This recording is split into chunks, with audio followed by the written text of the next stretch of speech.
This video is to show students how to take a 3D model that's been created in Autodesk's Maya and put it into SketchFab, showing the material and the texture. So let's go ahead and get started.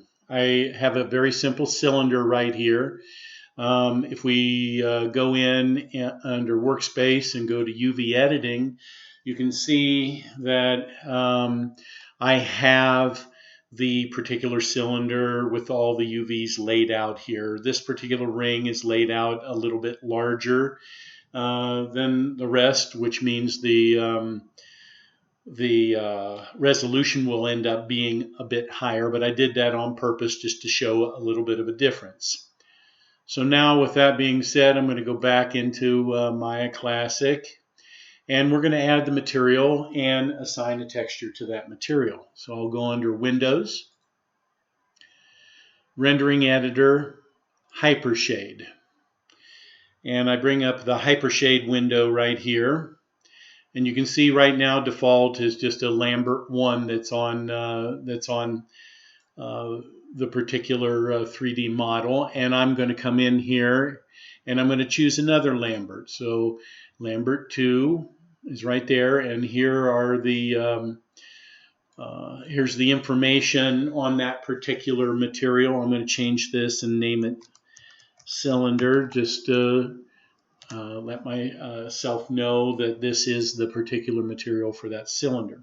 If we come underneath the common material properties under color and click this checker box right here, we're going to come on in and we're going to choose what type of mapping to be able to put on this. And we can choose some of these procedural ones, but I'm going to choose File here because I want to add an outside file. So once we do that, we go underneath File Attributes over here to Image Name. We click this file folder next to it, and we're going to look for that mapping, which in this particular case, I've got mine right here.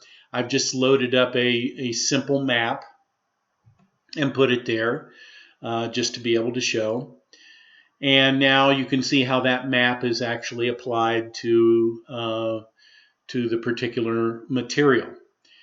If I take this material right here and I middle mouse click and drag it onto my cylinder there, you can see how it shows up. Now, if for some reason yours doesn't show up, it means that you're either in wireframe mode, which is shortcut key 4, or you're in shaded mode, which is shortcut key 5.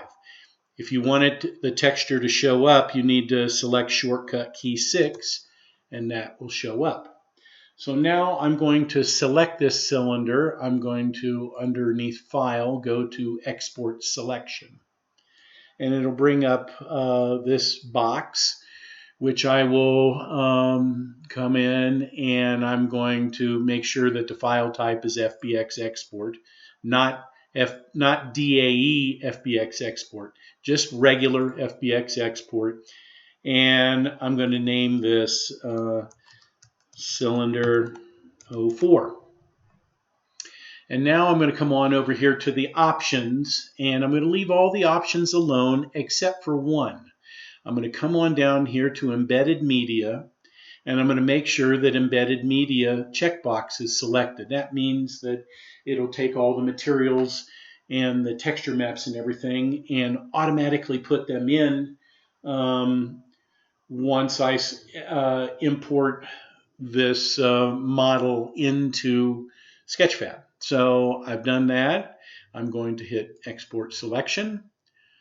And now I'm going to come on over to SketchFab. I've already logged into here. And now I'm going to upload. And I'm going to select Browse. And I'm going to find Cylinder 04. I'm going to hit Open. It shows up in there. I'm going to hit Continue. And it's uploading it. And now if I were to come in and decide that I wanted to sell this model or something else like that, I would come in and fill in a bunch of information here. Or if I were going to show it on SketchFab, I'd fill in more information. But for just testing this out, I'm going to leave it alone and I'm going to hit continue. And when I hit continue, it's going to process the model. Sometimes it's faster than others. That time it was rocket fast, which is nice. And now you can see my model, and it has the texture on it right here. If I come on over here to Model Inspector, you can see that icon right there. Click on that. You can see that UV checker shows up down here. If I didn't have a material on there and a texture map, this wouldn't show up. So I'm going to select that, and now you can see the UV map checker. This is this particular pattern that's on here is one that's supplied by SketchFab, and it starts to show the squares that are laid out, and you can see how these are all nice and consistent and all of that, all the same size, except for this one right here, which I mentioned earlier was a higher resolution, and that those squares are smaller. So this is just to show you what the UV mapping will look like on a 3D model that's been exported from Autodesk Maya into SketchFab. Good luck to you.